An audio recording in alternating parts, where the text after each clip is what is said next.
নমস্কাৰ, মই আজি তিনিজন ইয়াৰে কিছুমান এনেকুৱা মানুহক মই লগ কৰাম যিকেইজন মানুহ যে অসমৰ প্ৰত্যেকটা চুকে কোণে গৈ মানে প্ৰত্যেকটো খবৰ আমাক প্ৰদান কৰে আৰু তেওঁলোকে নিজৰ মানে কাম কাজ পাহৰি এনি টাইম মানুহক বাতৰি মানে পৰিৱেশন কৰে। দাদা কি খবৰ? অ দাদা ভালে আছে? আমাৰ বৰপেটাৰ এজন মানে খুব সন্মানীয় সাংবাদিক দাদা হয়, সকলোৱে চিনি পায়। কাৰণ এওঁলোকে বেলেগৰ খবৰ আমাক সংগ্ৰহ কৰি বহু কষ্ট কৰি সংগ্ৰহ দি বাতৰি আমাক শুনায়। কিন্তু দাদাক আজি বহুদিন পাছত মই লগ পালোঁ, এনে লগ পাওঁ কথা নাপাতো। দাদা কিবা জনাব নেকি যে ৰবীন্দ্ৰ স্মৃতি মঞ্চৰ আজি ইয়াত?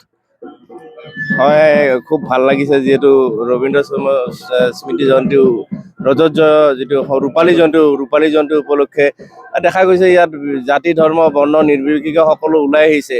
আৰু এয়াই হৈছে বৰপেটা ৰোডৰ যি সমন্বয় নগৰী বুলি কয়, সমন্বয় নগৰী আজি যিটো বাৰ্তা আজি দিবলৈ যি চেষ্টা কৰিছে আৰু সেয়া সফল হৈছে বুলি মই ভাবোঁ। কিয় যে ইয়াত দেখিছোঁ বিভিন্ন জাতি ধৰ্ম নিৰ্বিশেষে বিহু বাগৰুম্বা আদিবাসী হওক বা কোচ ৰাজবংশী, বংগালী সম্প্ৰদায়, মাৰোৱাৰী সম্প্ৰদায়, সকলো সম্প্ৰদায় ইয়াত আহিছে আৰু এনেদৰে বৰপেটা ৰোডখন সদায় থাকক আৰু সেয়াই বিচাৰোঁ আমি।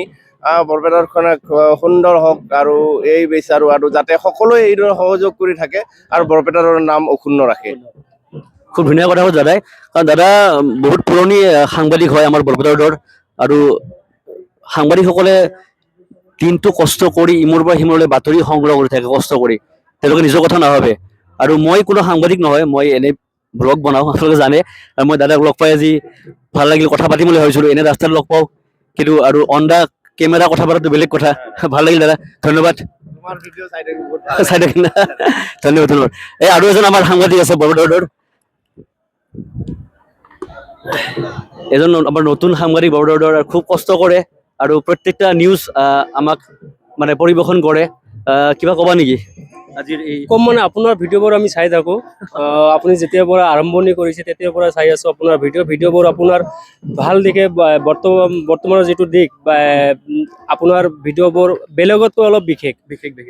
ইয়াৰ কাৰণে আপোনাৰ ভিডিঅ'বোৰ অলপ ভাল লাগে। বৰপেটা ৰোডত আপুনি ধৰিছে বৰপেটা ৰোডত বৰ্তমান যি উন্নয়নৰ এক নতুন দিশ, সেই দিশটো কিন্তু আপুনি তুলিছে আপোনাৰ ভিডিঅ'ৰ যোগে। আৰু বেলেগৰ ভিডিঅ'ত যদি চাওঁ, যি অলপ ভাষাৰ ফালে যদি কওঁ, কাপোৰৰ ফালে যদি কওঁ, তাতকৈ আপোনাৰ ভিডিঅ'টো অলপ বিশেষ। আৰু ক'ব লাগিব যে আজি যিহেতু ৰজত জয়ন্তীত আপুনি উপস্থিত হৈছে, বৰপেটা ৰোডৰ ৰজত জয়ন্তী যি আজি উদযাপন কৰিছে 3 দিনীয়া কাৰ্যসূচীৰে, ইয়াত কিন্তু বিভিন্ন ধৰণৰ মানুহে উপস্থিত হৈছে। আপোনাৰ বঙালী হওক, অসমীয়া হওক, কোচ হওক, সকলোৱে আহিছে। এইটো যে বৰপেটা ৰোডৰ এটা মিলন ভূমি তাতে কিন্তু প্ৰমাণিত হৈছে। আৰু আপোনাৰ দৰে ব্লগাৰে আজি ইয়াত উপস্থিত হৈছে আৰু আজি যে আপুনি এই ভিডিঅ'টো আপুনি পৰিৱেশন কৰিব, ইয়াত কিন্তু এটা ভাল বাৰ্তা যাব।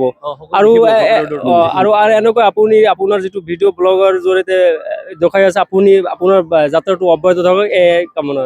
ধন্যবাদ। মই সুধিব আহিলোঁ এখেতৰ কথা, এখেতে মোৰ কথাই মানে গুণ গাই দিলে। যিহেতু ভাল লাগে কোনোবাই মোৰ কথা ক'লেও।